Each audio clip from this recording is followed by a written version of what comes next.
At the end of March of 2010, I was getting ready to race in Oceanside, coming off a great season in 2009. I think sort of when I was like all of a sudden went from being a guy that did okay at doing Ironman races to winning two, and I think sort of being like, hey, I can make a go of this, and then I thought then there was a stretch there where I didn't even know if I was going to ever come and race again. I was riding and a car pulled out in front of me. I went through a window.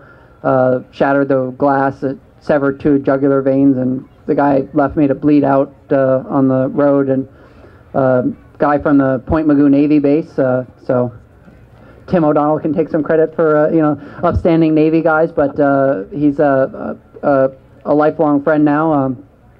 Petty Officer Tom Sanchez, who's actually over in Spain right now, getting ready to be deployed again. So.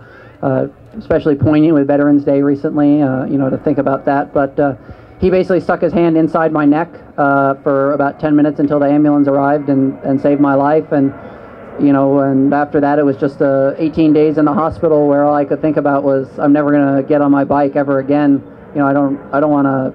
I mean, because it wasn't anything that I thought that I could have changed, or it was just I was just out riding on a road that I thought was safe, and it almost cost me my life. And I remember one of the very first trips that I made was down to see Greg at the Oakley headquarters, and that was sort of, it was at that point just leaving the house was kind of a big trip. I still had a lot of, just being scared just to be out and about and doing things. And I mean, it's funny, there's a picture of Greg and I together, and I look and it's like, wow, I was pretty banged up, and I think Greg was nice enough not to say anything at the time, but I had a broken collarbone, broken bones in my face, a broken shoulder blade, and just a lot of just damage. And this race was really the race I think that defined me as an Ironman. I was third here twice in 2008, once because I think I let it slip away, and once because I tried too hard to grab it. And then I think I won in 2009 because I learned those lessons. And so I think that I sort of cut my teeth as an Ironman on this course, and it's a really special race to me because of that.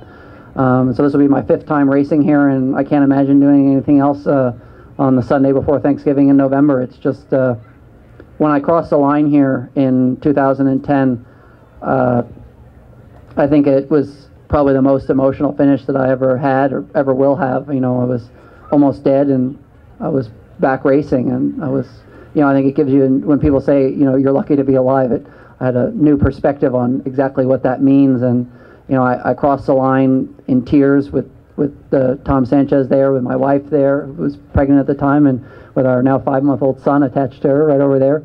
She's hiding, though, from everyone. Maybe she'll wave, Jill. And I think it just gave me a whole sense of what just how lucky we are to be able to do this as a job. And every day I wake up and, some days for sure I'm tired and I don't want to do what I have to do. But, I think that coming here last year was one of those things where you say, life is pretty darn good, and I can't imagine being anywhere else. And I think that what this race has given me is so much that I love to come and try and give a small bit back to that by showing up every year and just putting it out there on this course.